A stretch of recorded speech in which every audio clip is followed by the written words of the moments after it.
भारताच्या पंतप्रधान स्वर्गीय इंदिरा गांधी यांनी म्हटलंय की सहकारी चळवळी इतकं सामर्थ्यशाली साधन अन्य दुसरं कोणतंही नाही. या एका वाक्यानं सहकार क्षेत्रामध्ये काम करणाऱ्या कार्यकर्त्यांना मोठी उभारी मिळाली आणि महाराष्ट्राच्या ग्रामीण जीवनात परिवर्तन घडवण्यासाठी सहकारी संस्थांचं जाळं निर्माण होऊ लागलं. स्वातंत्र्योत्तर काळातील पहिले मुख्यमंत्री स्वर्गीय यशवंतराव चव्हाण, वसंतदादा पाटील, हरित क्रांतीचे प्रणेते स्वर्गीय अण्णासाहेब शिंदे यांच्या मार्गदर्शनाखाली सहकाराची बीजं रोवण्यास सुरुवात झाली. सहकारी साखर कारखाने, सूतगिरण्या, दूध संघ आणि प्रक्रिया प्रकल्प, शैक्षणिक संस्था, गावोगावी सेवा सोसायट्या, दूध संस्था, बँका आणि पतसंस्थांची निर्मिती करण्यासाठी सहकार चळवळीमधील कार्यकर्ते झटू लागले. महाराष्ट्रात सर्वात दुष्काळी तालुका म्हणून संगमनेरची ओळख, तर विडी व्यवसाय हे या ठिकाणचं एकमेव उदरनिर्वाहाचं साधन. तालुक्यातून मुळा, प्रवरा या नद्या जरी वाहत असल्या तरी नदीकाठचा परिसर वगळता सर्वच भूभाग हा प्रचंड समस्येच्या गर्तेमध्ये अडकला होता. या विवंचनेतून बाहेर पडण्यासाठी सहकारातील ज्येष्ठ नेते भाऊसाहेब थोरात यांनी सहकाराची मुहूर्तमेढ रोवण्याचं ठरवलं आणि सन 1960 साली सर्वप्रथम शेतकी संघाची स्थापना झाली आणि येथूनच सहकाराच्या विकासाची चक्रे फिरू लागली. भाऊसाहेब थोरात यांनी साखर कारखान्याची उभारणी करण्यासाठी मोठे कष्ट घेतले. त्यामुळं सामान्य शेतकऱ्यांच्या जीवनामध्ये विकासाच्या पाऊलखुणा उमटण्यास सुरुवात झाली. साखर कारखान्याच्या निर्मितीनंतर शेतकी संघ आणि दूध संघ एका अर्थानं महत्त्वाचा ठरू लागला. सहकाराच्या विचारानं भारावलेल्या कार्यकर्त्यांनी गावोगावी परिश्रम घेत सेवा सोसायट्या, पाणी वापर संस्था आणि पतसंस्थेच्या निर्मितीसाठी आपलं योगदान देण्यास सुरुवात केली. सहकार हाच ध्यास या ध्येयानं झपाटलेल्या सहकार महर्षी भाऊसाहेब थोरात यांनी संगमनेर आणि अकोले तालुक्यात नागरी बँक असावी अशी इच्छा व्यक्त केली. कारण बँकिंग क्षेत्र हे दादांचं आवडतं क्षेत्र होतं. ते स्वतः अनेक वर्ष जिल्हा बँकेचे अध्यक्ष आणि संचालक होते. त्यामुळे जिल्हा बँकेच्या मर्यादेपलीकडे जाऊन सर्वसामान्य गोरगरीब शेतकरी, कामगार, कर्मचारी, छोटे मोठे उद्योजक यांच्या पाठीशी भक्कम आर्थिक पाठबळ निर्माण करण्याच्या उद्देशानं दादांनी अमृतवाहिनी बँकेची स्थापना करण्याचं निश्चित केलं आणि सहकार सभागृहामध्ये झालेल्या बैठकीत नागरी बँक सुरू करण्यासाठी प्रयत्न करण्याचं ठरलं आणि अखेर तो दिवस उजाडला. सहकार महर्षी भाऊसाहेब थोरात आणि त्यांचे खंदे समर्थक स्वर्गीय प्रभाकरजी भोर, स्वर्गीय कारभारी मामा चौधरी, बाजीराव पाटील खेमनर, हरिभाऊ वरपे, लहानुभाऊ गुंजाळ यांच्यासह अनेक निष्ठावंत कार्यकर्त्यांनी बँकेच्या उभारणीसाठी प्रचंड मेहनत घेतली आणि 100 रुपये प्रति शेअर प्रमाणे गावोगावी मोठ्या प्रमाणामध्ये सभासद निर्माण केले.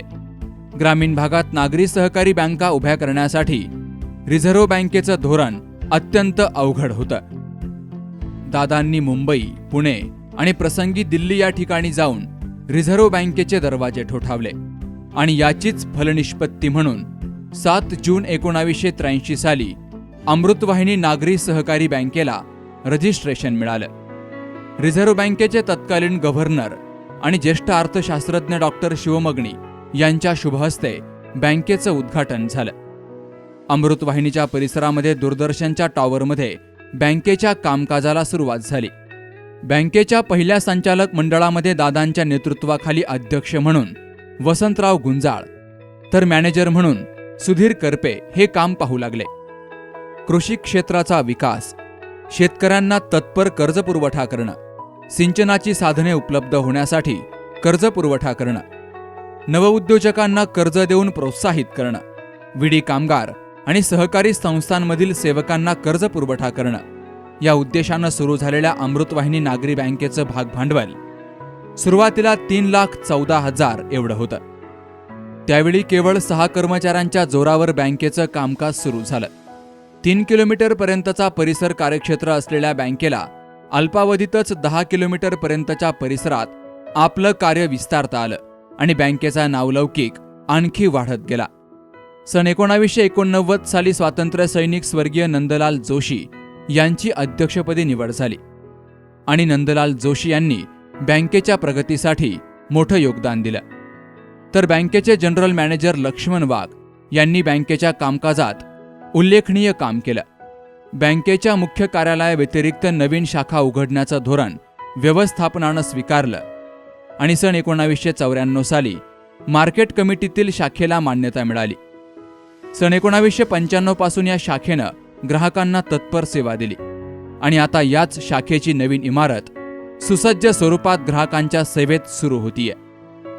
ज्येष्ठ विधिज्ञ TG सोनवणे यांनी याच काळामध्ये अध्यक्षपदाचा उमटवलेला अभ्यासपूर्ण ठसा हा विशेष उल्लेखनीय आहे. 1994 ते 2005 या कालावधीमध्ये प्रगतशील शेतकरी अशोकराव दिघे हे अध्यक्ष झाले. तर या काळात देखील बँकेचं कामकाज मोठ्या प्रमाणात वाढलं. 2004 ते 2005 या साली रिझर्व्ह बँक ऑफ इंडिया आणि महाराष्ट्र सहकार खातं यांनी बँकांवर अटी शर्तींसह NPA सारखा अवघड निर्बंध लादला. त्यामुळं अनेक बँका अडचणीमध्ये सापडल्या.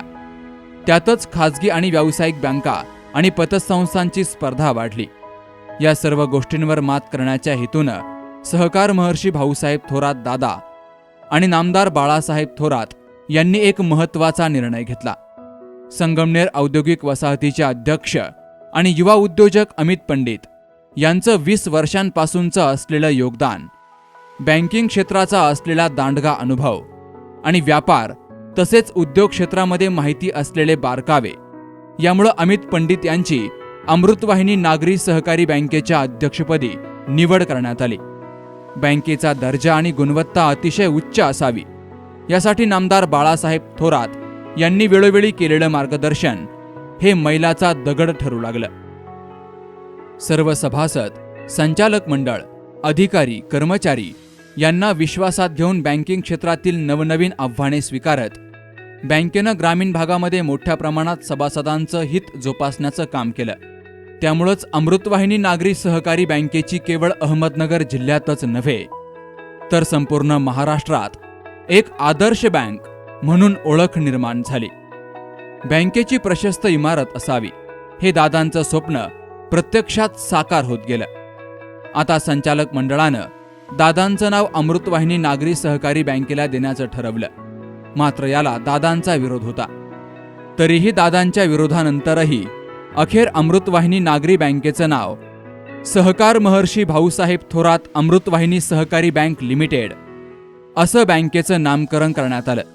सभासद, शेतकरी, कष्टकरी आणि नागरिकांच्या मोठ्या उपस्थितीमध्ये नेत्रदीपक स्वरूपात हा सोहळा संपन्न झाला.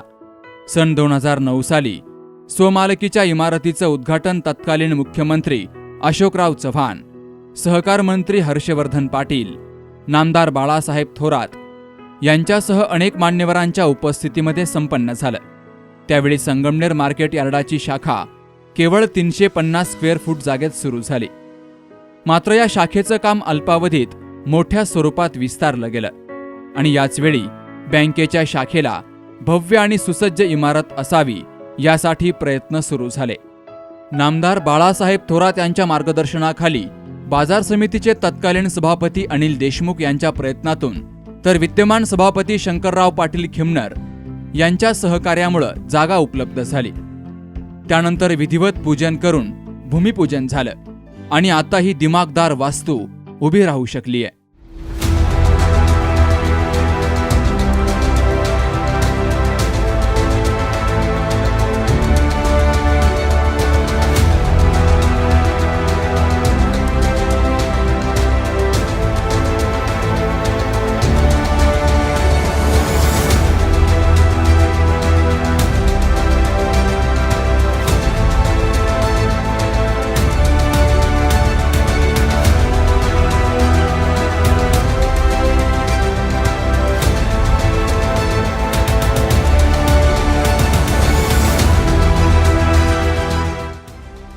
एकोणावीसशे 83 साली बँकेचं भागभांडवल हे 3,14,000 होतं, तर 2005 साली 74,82,000 होतं आणि आज मितीला सन 2020 साली बँकेचं भागभांडवल हे 10,52,00,000 इतकं झालंय. 1983 साली बँकेचा स्वनिधी हा 7,20,000 होता. तो 2005 साली 2,61,00,000 झाला आणि आज मितीला तो 28,92,00,000पर्यंत जाऊन पोहोचलाय.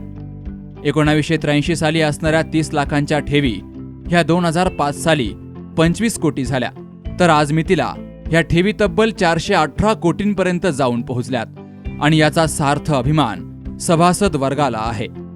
नामदार बाळासाहेब थोरात यांच्या मार्गदर्शनाखाली दरम्यानच्या काळात बँकेच्या शाखा विस्तारीकरणासाठी गेली 15 वर्षांपासून महत्त्वाचे प्रयत्न झाले आणि यामुळेच संगमनेर तालुक्यामध्ये तळेगाव दिघे, साकूर, घारगाव आणि शहरातील नेहरू चौकामध्ये शाखा सुरू करण्यात आल्या.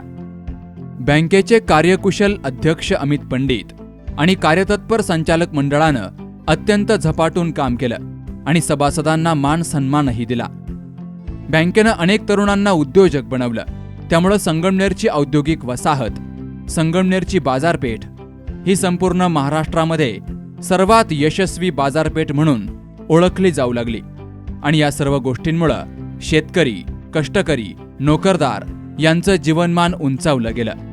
तर याचं सर्वच श्रेय हे नामदार बाळासाहेब थोरात यांनाच जातंय.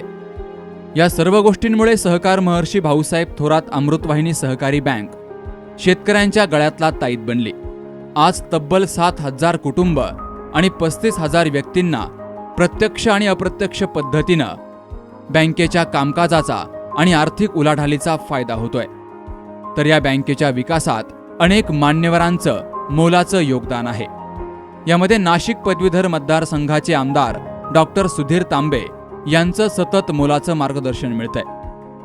1983 ते 1990 या काळामध्ये सुधीर करपे, तर 1990 ते 2020 या काळामध्ये लक्ष्मण वाघ यांनी केलेलं काम हे बँकेच्या इतिहासामध्ये नोंद ठेवण्यासारखं आहे. तर सध्या बँकेचे मुख्य मॅनेजरपदी रमेश थोरात यांची निवड झाली आहे. बँकेच्या आजपर्यंतच्या कारकिर्दीमध्ये अनेक अधिकारी आणि कर्मचाऱ्यांचं विशेष योगदान आहे. यामध्ये प्रकाश गुंजाळ, सोमनाथ सातपुते, प्रकाश रहाणे, पांडुरंग घुगे, राकेश भोसले, सोमनाथ शिंदे तसेच नवीन कर्मचाऱ्यांचं देखील योगदान महत्त्वाचं आहे. महाराष्ट्राच्या राजकीय पटलावर तब्बल 8 वेळा संगमनेरचे प्रतिनिधित्व करणारे सर्वांचे लाडके आमदार आणि राज्याच्या मंत्रिमंडळातील महसूल विभागाचे मंत्री म्हणून काम करत असलेले लोकनेते नामदार बाळासाहेब थोरात यांच्या कार्यकर्तृत्वाचा आलेख कायमच उंचावत राहिला. महाराष्ट्र राज्याचा मंत्री म्हणून माझी कामे निष्ठापूर्वक शुद्ध बुद्धीने पार पाडीन आणि संविधान व कायदा यानुसार सर्व तऱ्हेच्या लोकांना मी निर्भयपणे व निस्पृहपणे आणि तसेच कोणत्याही विषयी ममत्वभाव किंवा आकस न बाळगता न्यायी वागणूक देईल.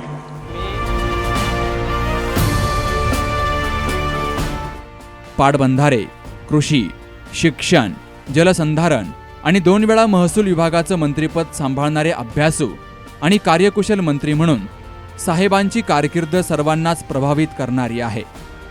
तर यात सर्वात महत्त्वाचा आणि जिव्हाळ्याचा विषय म्हणजे निळवंडे धरण.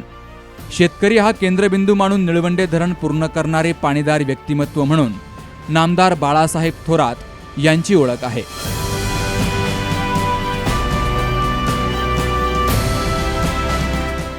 महसूल विभाग आधुनिक आणि लोकाभिमुख करण्याच्या दृष्टीनं त्यांनी घेतलेले निर्णय हे ऐतिहासिक ठरले. तर सर्वसामान्य जनतेला हवे असलेले दाखले उपलब्ध करून देण्याच्या निर्णयाची लिम्का बुक ऑफ रेकॉर्डनं नोंद घेतली. काँग्रेस पक्षाचे शिस्तबद्ध सैनिक म्हणून नामदार बाळासाहेब थोरात यांचा सुरुवातीपासूनचा प्रवास, त्यांना राज्याच्या अध्यक्षपदी विराजमान करताना काँग्रेस अध्यक्षा श्रीमती सोनिया गांधी आणि खासदार राहुल गांधी यांनी दाखवलेला विश्वास हा साहेबांच्या कार्याचा सर्वात मोठा सन्मान आहे.